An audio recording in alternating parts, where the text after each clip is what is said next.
Hello, नमस्कार. कशा आहात सर्वजण? तर सर्वांना सर्वप्रथम श्री स्वामी समर्थ. स्वागत आहे तुमचं माझ्या चॅनलवर, ज्याचं नाव आहे प्रतीक्षाच डे ब्लॉगिंग. तर आम्ही निघालो आहे पुण्याकडे.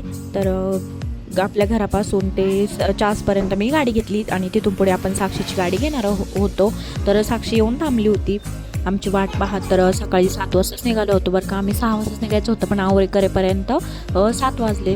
तर घरून निघालो आणि मध्ये रांजणगावचं दर्शन पण घेणार होतो आणि गेलो आतमध्ये. तर बाप्पांच्या मंदिराचं काम चालू होतं, त्यामुळे बाहेर स्क्रीन लावली होती, तिथूनच दर्शन वगैरे घेतलं आणि नाश्ता केला. तर सकाळ सकाळ एवढं काही ऊन नाही लागलं आम्हाला. आम्ही 11 साडे 11 वाजेपर्यंत तर पोहोचलो मामाच्या इथे. तर तिथे थोडेसे फोटो वगैरे काढले, शूट वगैरे घेतलं आणि तुम्हाला पण दर्शन दिलं आहे. तर जसं आता मंदिर तर बंद आहे, म्हटलं चला आता स्क्रीनवरून बाप्पाचं दर्शन घेतलं आणि नाश्ता केला. नाश्ता करून तिथून निघालो परत आम्ही जाण्यासाठी. तर निघालो आम्ही आणि आता मधलं काही शूट वगैरे नाही घेत बसलं, म्हटलं खूप लाँग व्हिडिओ येतो. तर आलो होतो आम्ही चाकणमध्ये निघोजे इथे मामाच्या घरी. तर हे आहे मामाचं अपार्टमेंट, खूप छान आणि मोठं असं प्रशस्त आहे बरं का.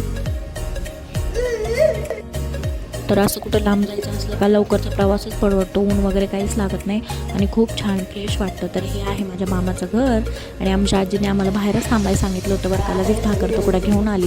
हेच आपल्या जुन्या माणसांची लगेच आमच्या सगळ्यांवरून भाकर तुकडा ओळून टाकला आणि बसलो आम्ही. लगेच जेवणाचं ताट वगैरे त्यांनी स्वयंपाक वगैरे करून ठेवलं होतं बरं का. तर छानपैकी रस, बटाट्याची भाजी, चपाती, पापड्या वगैरे तळल्या. जेवण वगैरे केलं, निवांत बसलो होतो छानपैकी बाहेर. तर बाहेरचा व्ह्यूज तुम्ही पाहू शकता, खूप छान आहे.